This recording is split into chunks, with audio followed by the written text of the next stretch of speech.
accomplished so far. These two gentlemen, Democratic Congressman Tom Lantos, chairman of the House Foreign Affairs Committee, and Republican Congressman Roy Blunt, the minority whip. Thank you, gentlemen, for being with us today. Let's go ahead and begin, if we could, with last night's Senate vote on Iraq. Listen with me, if you would, to Senator Chuck Schumer, and then I'll get your reaction to what he said in just a moment.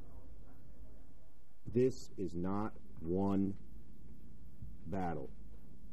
It's a long-term campaign to persuade the president, to pressure the president to change course. And we will keep at it. Congressman Lantos, let me begin with you, if I could.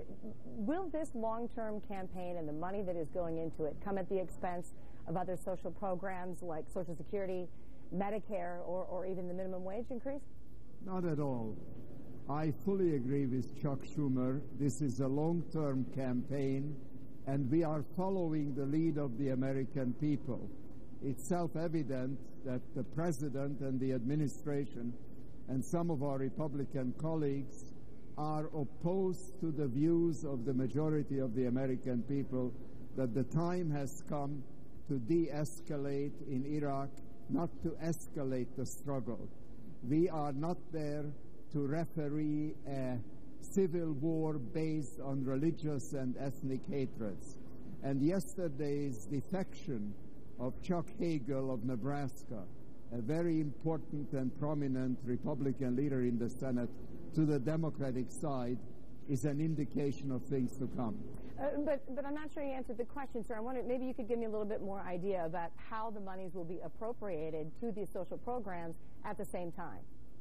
Well, look, this administration has run up gigantic budget deficits by cutting taxes for the wealthiest Americans. We will not be able to fix this overnight. We have a budget plan which over a number of years will bring about a balanced budget and meet the needs of the American people.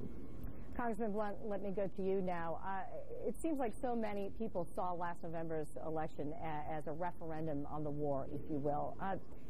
Even though poll after poll now seems to indicate that most Americans do not support it. How long will your party go at this? How long will they fight the fight, and at what expense?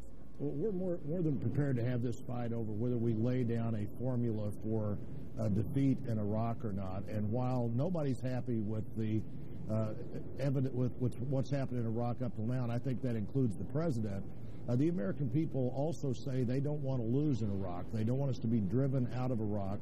How we got there is not nearly as important at this point as to what happens when we leave. We need to have success in Iraq.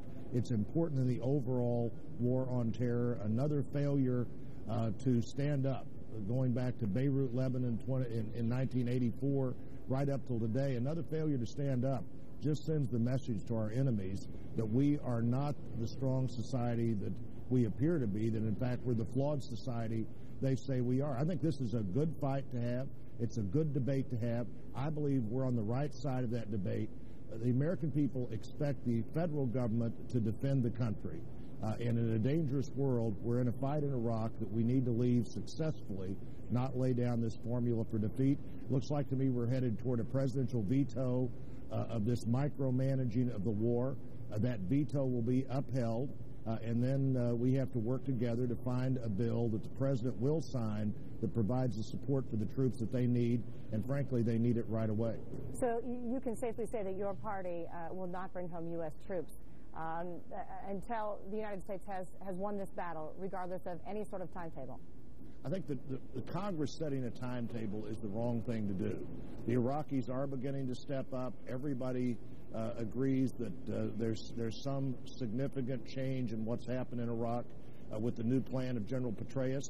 Chuck Schumer, unless he was absent that day, voted, as all the other senators did who voted that day, to approve the Petraeus selection to lead this fight. We now need to help him do what he said he was going to do when he was chosen to lead the fight in Iraq. We don't need to do the job of the commanders in the field.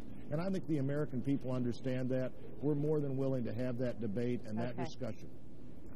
Let's talk for a minute about some of the issues facing Congress. In particular, some soundbite that has come into us from House Speaker Nancy Pelosi. This was on January 6th of this year. Let's listen to this for a moment.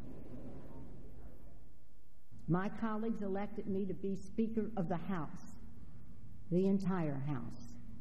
We have an obligation to reach beyond partisanship to work for all Americans. Seems like an awful long time ago when you hear those words. Is the honeymoon over, Congressman Lantos? No, I don't think the honeymoon is over. Nancy Pelosi has done a superb job as Speaker of the House, and the 6 pieces of legislation ranging from stem cell research to the long overdue raising of the minimum wage were proposals that we presented and passed with considerable Republican support. Nancy will go down in history as one of the great speakers in the United States. Congressman Blunt, everybody getting along okay and reaching out across those party lines, in your opinion? Well, if you could see how close I was standing to my good friend Tom Lantos here, yeah, that's what we made you. We have to be getting along very well. We are good friends. We're having a good debate. I do think those 6 things that the House passed, frankly, aren't anywhere close to becoming law yet, and we should have had, could have had, and if we had to go back and do it over again, I hope would have had a longer debate there. This week, the budget that the Democrats will bring to the floor has the biggest tax increase in American history in it. It also has the biggest spending increase in American history, and we're going to have a good debate over the differences in the 2 parties, and the American people are once again beginning to see just how different these parties are in their view of the future. I don't know what my friend is smoking, but there is no tax increase in this budget.